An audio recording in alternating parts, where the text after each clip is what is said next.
할렐루야. 말씀으로 하루를 여는 11월 16일 화요일 삼천교회 아침 묵상입니다.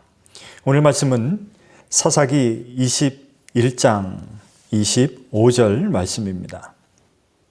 그때 이스라엘의 왕이 없으므로 사람이 각기 자기의 소견에 오른 대로 행하였더라.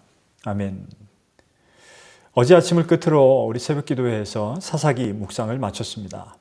사사기는 여호수아가 죽은 이후로부터 약 350년간 사사시대에 있었던 이스라엘 민족의 타락과 또 하나님의 징계, 또 구원의 반복되는 역사를 다루고 있습니다. 중심 구절은 역시 오늘 읽은 그때에는 이스라엘의 왕이 없으므로 사람마다 자기 소견에 오른 대로 행하였더라는 말씀입니다.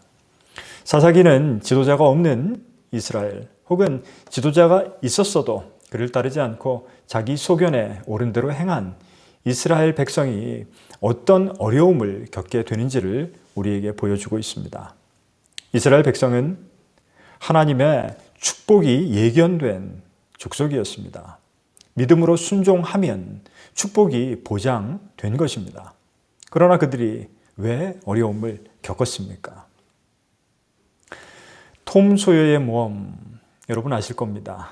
그 책을 쓴 미국의 소설가인 마크 트웨인이 하루는 성경을 읽고 있었습니다. 성경을 읽고 있던 그에게 한 청년이 선생님께서 성경을 읽으실 줄은 몰랐습니다. 선생님은 성경에 나오는 말씀을 모두 다 이해하십니까? 라고 물었답니다. 그러자 마크 트웨인은 성경을 모두 이해한다는 것은 참 힘든 일이죠.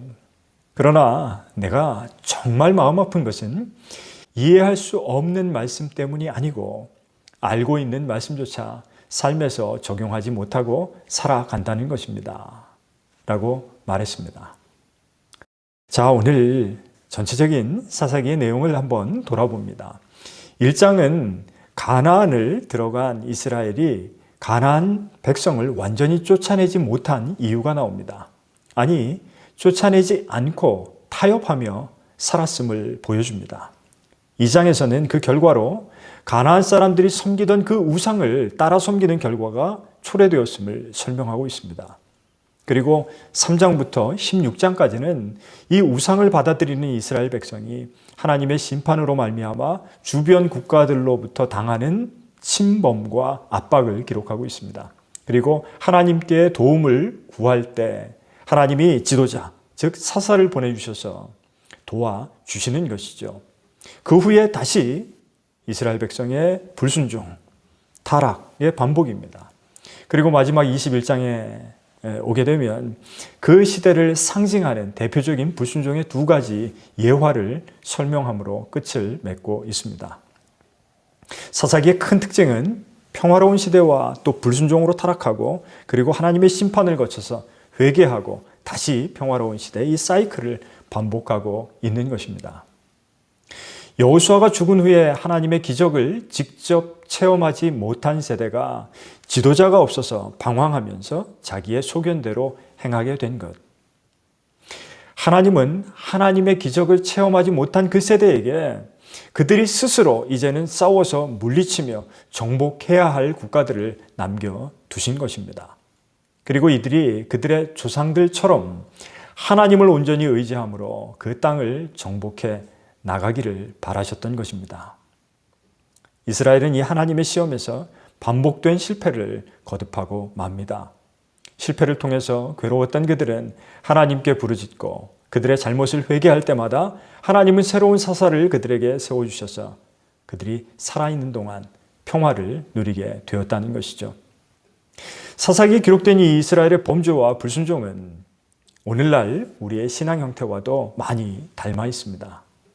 하나님을 왕으로 모셔드리지 않았기 때문에 각자 사람의 마음마다 자기의 수만큼 많은 왕이 생기고 말았다는 것입니다. 자, 오늘 여러분들은 누구를 왕으로 모시고 살아갑니까? 하나님을 기쁘시게 하는 삶을 살 것을 결단하시기를 바랍니다. 내 스스로 혹은 남이 보기 좋은 대로 행하며 사는 것이 아니라 하나님이 원하시는 대로 행하고 그리고 하나님의 말씀에 순종하며 살아야 하는 것입니다. 우리가 순결한 삶을 살기 원하시는 하나님께 도움을 청하고 그분을 위한 하루하루를 살아가도록 힘쓰는 오늘 되시기를 주님의 이름으로 간절히 축원합니다. 기도하겠습니다. 하나님, 사사기를 통해 하나님이 원하시는 백성은 하나님을 왕으로 모시고 살아가는 백성임을 우리들이 기억합니다. 오늘 나를 낮추고 하나님의 말씀에 순종하며 살아가는 우리 되게 하옵소서. 예수 그리스도의 이름으로 간절히 기도드리옵나이다. 아멘.